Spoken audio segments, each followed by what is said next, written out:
आज रोहित की सालगिरह है। उसकी पत्नी घर पर उसका इंतजार कर रही होती है, लेकिन आज रोहित को ऑफिस से लौटते वक्त काफी देर हो जाती है। वह अपनी बाइक स्टार्ट करता है, लेकिन काफी देर तक प्रयास करने के बाद भी बाइक स्टार्ट नहीं होती है। वह बाइक को वहीं छोड़ देता है और बस का इंतजार करने लगता है, क्योंकि कुछ ही समय में बस के आने का टाइम होने लगता है। वह चलते चलते बस स्टैंड तक पहुंच जाता है, लेकिन तभी बारिश होना शुरू हो जाती है। रोहित बारिश में भीगने लगता है। बारिश से बचने के लिए वह अपने सूटकेस को अपने सिर पर रख लेता है।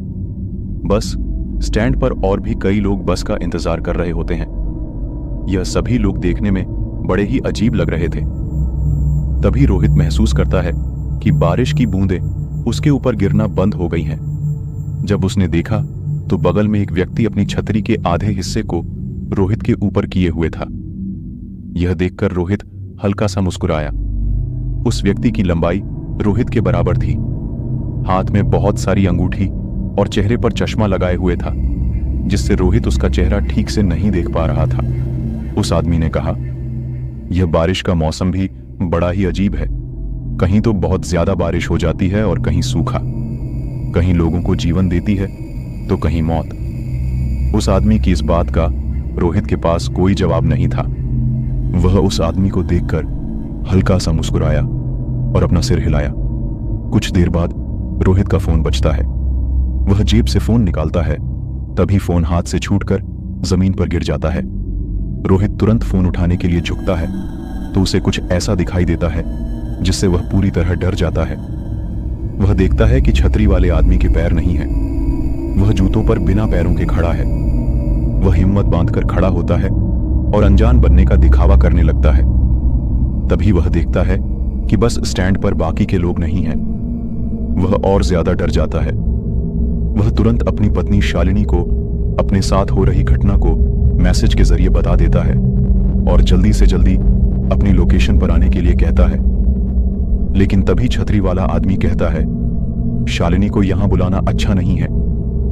यह सुनकर रोहित बहुत ज्यादा घबरा जाता है और वहां से भागने लगता है। वह तब तक भागता रहता है जब तक कि उसे छतरी वाला आदमी दिखाई नहीं देता।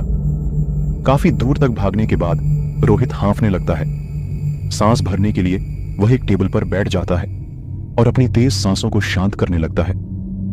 लेकिन तभी वह महसूस करता है कि बारिश की बूंदें फिर से उसके ऊपर गिरना बंद हो गई हैं।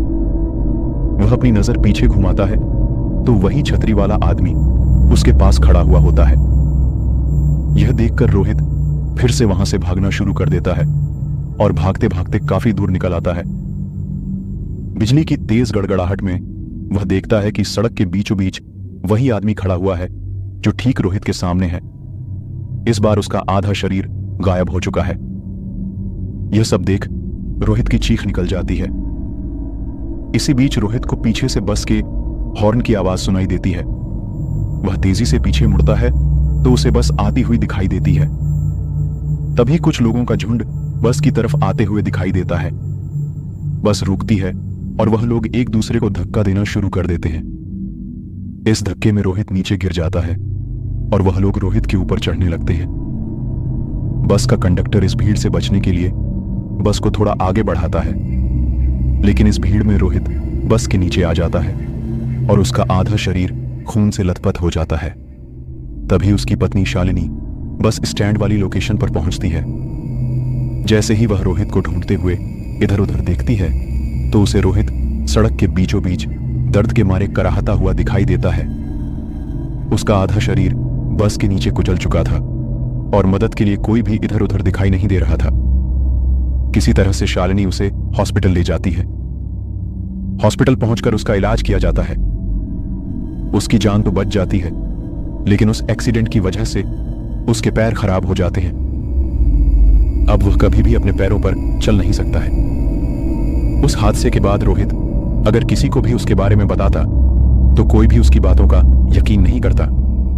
लेकिन शालिनी ने उसके बारे में एक आर्टिकल में पढ़ा था जिसमें बताया गया था कि हर साल कोई ना कोई व्यक्ति इसी घटना का शिकार होता है। हर एक को वही छतरी वाला आदमी काला चश्मा पहने दिखाई देता है और बाद में वह आदमी उनकी जान ले लेता है। कुछ दिनों बाद डिप्रेशन के कारण रोहित की मौत हो जाती है। रोहित की पत्नी शालिनी मानसून के दिनों में हर रोज उसी बस स्टैंड पर जाती और उस छतरी वाले आदमी का इंतजार करती।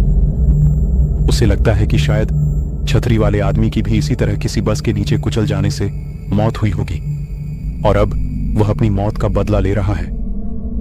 शालिनी ने काफी कोशिश की, लेकिन उसे कभी भी वह आदमी नहीं मिला। अब हर सालगिरह पर शालिनी बहुत ही बुरी तरह रोती और रोहित को याद करती, क्योंकि उसे जान से ज्यादा चाहने वाला उसका पति रोहित अब इस दुनिया में नहीं रहा। केवल यादों के सहारे ही वह उसे महसूस कर पाती थी।